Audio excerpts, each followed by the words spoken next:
10. Stoic life lessons from Marcus Aurelius you'll never forget. Stoic bloom. What if the quality of your life had nothing to do with your circumstances, but everything to do with your thoughts? In a world obsessed with outer success, Marcus Aurelius reminds us, the inner empire is the only one worth conquering. In this video, we explore 10 life-shifting Stoic truths from the philosopher king himself. Lessons forged in hardship, refined in power, and still relevant centuries later. Part 1. Your life depends on the quality of your thoughts. Marcus Aurelius begins where few of us dare to look. The happiness of your life depends upon the quality of your thoughts. Not your salary, not your social status, not your vacation schedule or your morning latte. Your thoughts. That's the foundation. Most people walk through life reacting to events, complaining when it's cloudy, celebrating when it's sunny, stressed when traffic hits, relieved when it flows. Their emotional lives are like a weather forecast, unpredictable and utterly out of their control. But the Stoic doesn't live that way. The Stoic builds a different internal climate, one where thoughts are filtered like water, only clarity flows in. One where judgments are examined before they're absorbed. One where life isn't something happening to you, but something shaped by how you perceive it. You see, thoughts aren't neutral, they're architects. If your inner narrative is polluted with blame, worry, and comparison, don't be surprised when your life feels toxic. But if your thoughts are grounded in reason, acceptance, and virtue, then peace becomes your default, not your vacation. Marcus knew this from experience. He wasn't writing from a mountaintop retreat. He was writing in the midst of war, betrayal, and personal loss. And yet, he chose clarity over chaos, perspective over panic. So ask yourself, are your thoughts helping you build a life of substance or just keeping you distracted from one? If you're ready to start cleaning house up there, hit subscribe to Stoic Bloom. Share this video with someone who overthinks more than they blink, and leave a comment below with the thought you're choosing to reframe today. Bonus points if it used to ruin your morning. Stoic Bloom, where strong minds build peaceful lives. Part 2. You have power over your mind, not outside events. If Stoicism had a single banner, this quote would be stitched right across it. You have power over your mind, not outside events. Realize this and you will find strength. It's not just a philosophical insight, it's a full-blown revolution against helplessness, against victimhood, against the illusion of control. Marcus Aurelius understood what many of us forget daily. Most of our energy is wasted trying to manage what's not ours to manage. The opinions of others, the outcome of efforts, the passage of time, the chaos of politics, the weather, the stock market, all of it outside. But your thoughts, your choices, your reactions, that's your inner republic. And unlike the Roman Empire, it doesn't fall unless you abandon it. This mindset isn't about detachment from life. It's about engagement with what actually matters. Imagine pouring all the energy you waste on worrying, scrolling, or resenting, and investing it into how you speak, how you treat others, how you respond to setbacks. That's where the Stoic puts their attention. Not in prediction, but in presence. Marcus didn't write this quote as an escape from reality. He wrote it as a compass within reality. When enemies betrayed him, he didn't waste time raging. When illness struck, he didn't beg the gods. He returned to what was his reason, his values, his inner posture. We often feel overwhelmed because we're trying to control too many levers at once. But Stoicism simplifies it. Focus only on what you can govern, your mind, and you'll find strength no external force can take from you. Because when your attention stops leaking outward, it starts building inward. Stoic bloom. Your mind is your kingdom. Guard it like a Stoic. Part 3. Do not fear death, fear never beginning to live. Of all the things Marcus Aurelius could have feared, plague, betrayal, battlefield defeat, what truly haunted him wasn't death. It was something more subtle, more insidious, a life unlived. He wrote, "It is not death that a man should fear, but he should fear never beginning to live." This isn't poetic drama, it's a Stoic challenge. Most people don't live. They wait for the perfect timing, the right energy, the next promotion, the fear to pass. They tiptoe through existence, hoping to arrive at safety rather than meaning. But the Stoics didn't measure a life by its length. They measured it by its intensity of presence. Marcus saw clearly, you're dying a little each day, whether you like it or not. So the real question is, are you spending your limited time actually living or just maintaining? Living in the Stoic sense doesn't mean skydiving or quitting your job for Bali. It means being bold in thought, honest in speech, courageous in action. It means telling someone the truth even when your voice shakes. It means starting that project even when doubt shows up first. It means no longer outsourcing your vitality to external permission. So are you alive or just technically not dead? Now, if that stung a little, it's probably because part of you knows it's time. Subscribe to Stoic Bloom, share this with someone stuck in neutral, and drop a comment telling us what you're finally going to stop postponing. Bonus points if you do it before the next video drops. Stoic Bloom, life doesn't wait. Neither should you. Part 4. When you rise in the morning, think of what a privilege it is to be alive. It's easy to wake up and feel burdened. The alarm goes off, deadlines loom, the body aches, the mind races. But Marcus Aurelius began his days with something radically different. Not a checklist, but a quiet reverence. He wrote, "When you arise in the morning, think of what a privilege it is to be alive, to think, to admire, to love." That one line holds a Stoic treasure, the practice of conscious gratitude, not in a performative way, but as a discipline of awareness. Marcus wasn't sipping coffee on a quiet balcony when he wrote this. He was leading an empire through war, famine, and political betrayal. And yet, he still considered waking up, not just an obligation, but a gift. The Stoic morning isn't about manifesting sunshine. It's about recognizing the astonishing fact that you're still here, still breathing, still capable of thought, of speech, of action. That awareness is what roots you in the present before the world's noise begins. And when you begin your day with that lens, life becomes less of a burden and more of a responsibility. You stop moving through mornings like a ghost. You stop resenting your routine. You begin to inhabit your choices. The Stoics didn't expect every day to be easy. They simply refused to let a single day go unlived. So tomorrow, before your phone, before the headlines, before the world demands your attention, pause, place your feet on the ground, and remind yourself, this is a privilege. Because to the Stoic, the morning is not a reset, it's a reaffirmation. Stoic Bloom, begin with awareness, continue with purpose. Don't waste time arguing what a good man should be one. In a single sentence, Marcus Aurelius cut through centuries of philosophical debate, moral confusion, and social posturing. He wrote, "Waste no more time arguing about what a good man should be one." This is classic Stoicism, brutal in its simplicity, liberating in its clarity. Marcus wasn't interested in ivory tower ethics or endless discussion about virtue. He was interested in embodiment, in actually living the truth instead of endlessly dissecting it. And let's be honest, we love to talk about being better. We bookmark self-help articles, debate values on social media, recommend Stoic books we haven't finished.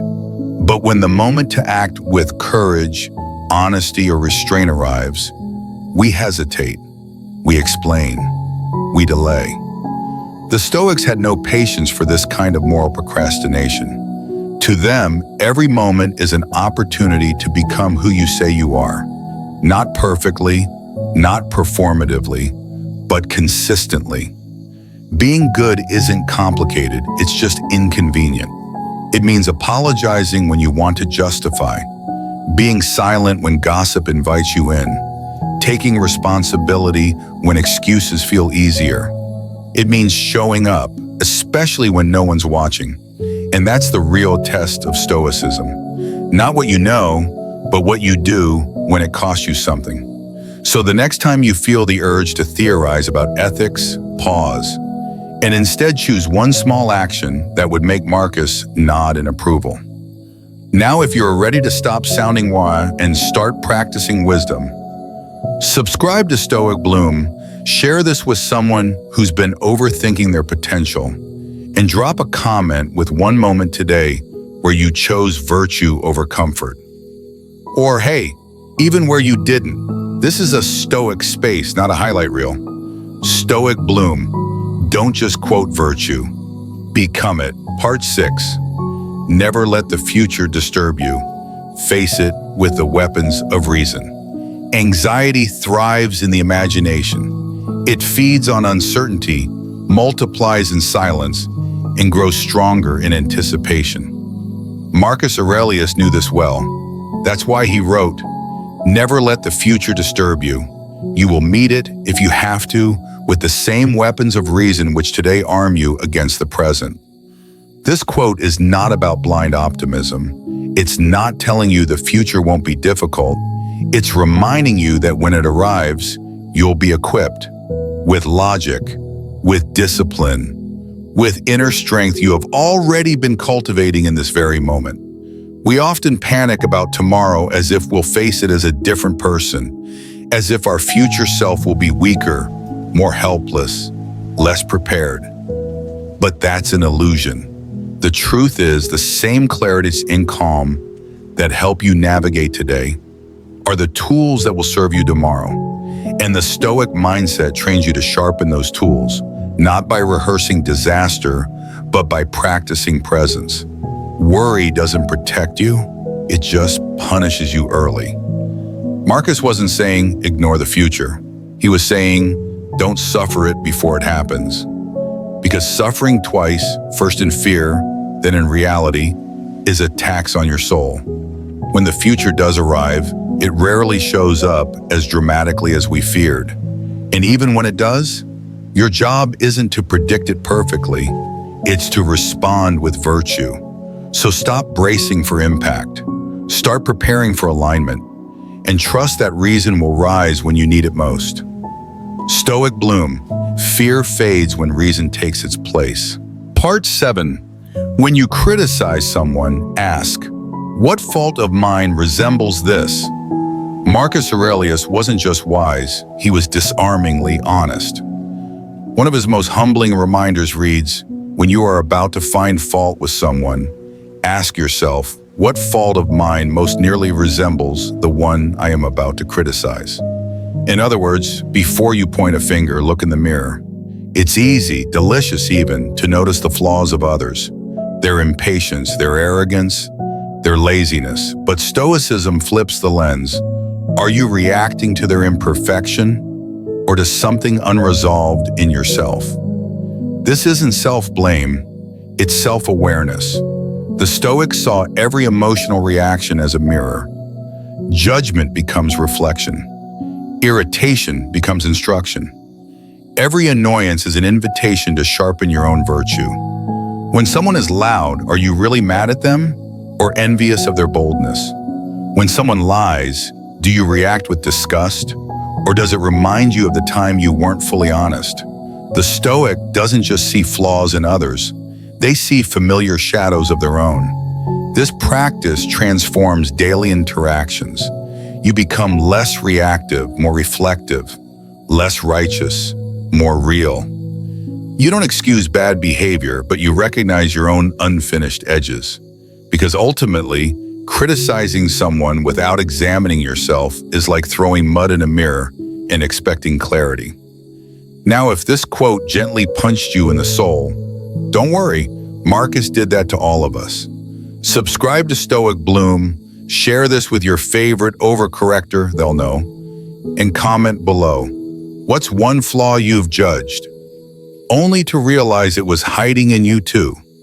We're all gloriously flawed here, just a little more honest about it. Stoic Bloom. Before you speak out, look inward. Part 8. Everything we hear is an opinion, not a fact. Everything we see is a perspective, not the truth. With this one quote, Marcus Aurelius dismantled our most stubborn illusions. Everything we hear is an opinion, not a fact.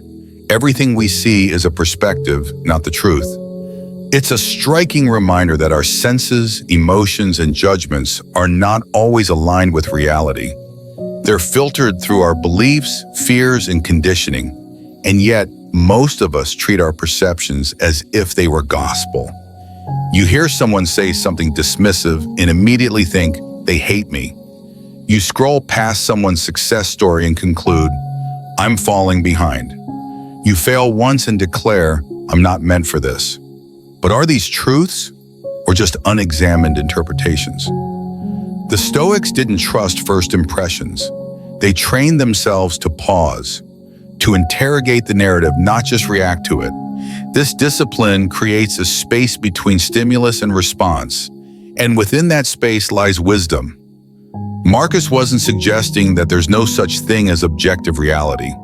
He was highlighting the danger of assuming your version of reality is the complete picture. Just because something feels true doesn't make it factually true.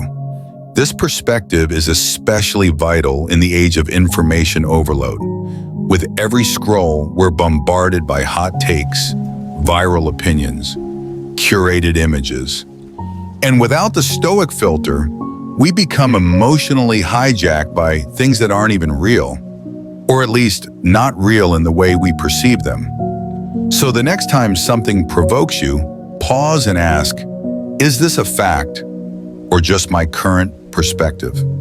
The answer could save your peace of mind. Stoic Bloom. Truth begins where assumptions end. Partum. Very little is needed to make a happy life. It is all within yourself. In a world addicted to more status, more validation, more dopamine hits, Marcus Aurelius whispers something radical. Very little is needed to make a happy life. It is all within yourself, in your way of thinking. This isn't a motivational slogan. It's a Stoic reorientation of value. Marcus wasn't romanticizing poverty. He was warning us. The more your joy depends on externals, the more fragile it becomes. Look around. Most people are building happiness like it's a shopping list. If I get this raise, if I lose this weight, if they text me back. But Stoicism flips the formula. Happiness isn't about acquisition. It's about alignment. You don't need the world to bend to your will. You need your mind to align with nature, virtue, and reason. You can have peace without perfection, joy without applause, clarity without certainty. The Stoic happy life is built on a few essential inner pillars: contentment, moderation, integrity. When those are in place, life becomes not easier, but lighter. Marcus reminds us that luxury often brings anxiety, not freedom, but self-command. That's unshakable because when your joy is self-sourced, no market crash, no canceled plan, no external chaos can steal it. So here's the challenge. What if you stopped upgrading your lifestyle and started upgrading your mindset?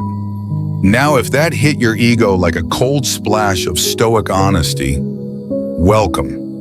Subscribe to Stoic Bloom, share this with someone whose Amazon cart is full, but soul feels empty, and drop a comment with one internal shift you're choosing over an external fix. We're not here to collect stuff. We're here to collect stillness. Stoic Bloom. Inner wealth is the only fortune worth guarding. Part 10. If you are distressed by anything external, the pain is not due to the thing itself, but to your estimate of it. Of all Marcus Aurelius's teachings, this one might sting the most, because it leaves us nowhere to hide. If you are distressed by anything external, the pain is not due to the thing itself, but to your estimate of it, and this you have the power to revoke at any moment. Read that again. He's not saying that nothing painful ever happens. He's not denying injustice, betrayal, loss, or illness. What he's doing is revealing the second layer of suffering, the part that we create. It's not the traffic jam, it's the story you tell about wasted time. It's not the breakup, it's the narrative that you'll never be loved again. It's not the failure, it's the belief that it defines your worth. And that's where the Stoic shift begins, from blame to awareness. You can't always control what happens, but you can examine your interpretation of it. You can challenge the lens you're using, and when you do, you'll often realize the thing didn't break you. Your thinking did. This is the cornerstone of cognitive resilience. It's what modern therapy calls reframing, but the Stoics practiced it centuries before the term existed. They trained their minds not to avoid hardship, but to meet it with logic, detachment, and a relentless pursuit of clarity. So the next time something outside shakes you, ask, is the pain in the event or in my judgment of it? Because as Marcus gently reminds us, that judgment is yours and revocable. Stoic bloom. The world wounds less when your mind interprets wisely. Conclusion. Timeless truths for a turbulent world. Across centuries, Marcus Aurelius has spoken quietly, firmly, like a friend who's lived longer than the noise. His words do not promise comfort. They offer something more enduring: clarity, courage, and control where it actually exists, within. What we explored today were not just quotes, they were anchors. Anchors for a mind drifting in modern chaos. Whether it was about taming judgment, letting go of imagined fears, or remembering the privilege of each morning, every lesson points to the same Stoic foundation. A life well lived begins in the discipline of thought. This isn't ancient theory, it's living practice. And if these words resonated, if they reminded you that strength doesn't require shouting and peace doesn't depend on perfection, then stay with us. Subscribe to Stoic Bloom, where philosophy isn't just discussed, it's practiced. Share this video with a friend who needs fewer distractions and more direction. Leave a comment with your favorite quote or the one that challenged you the most. This is more than a channel. It's a community of thinkers, doers, and quiet revolutionaries who believe that self-mastery is still the noblest rebellion. Stoic Bloom, build stillness, live deliberately, think like a philosopher.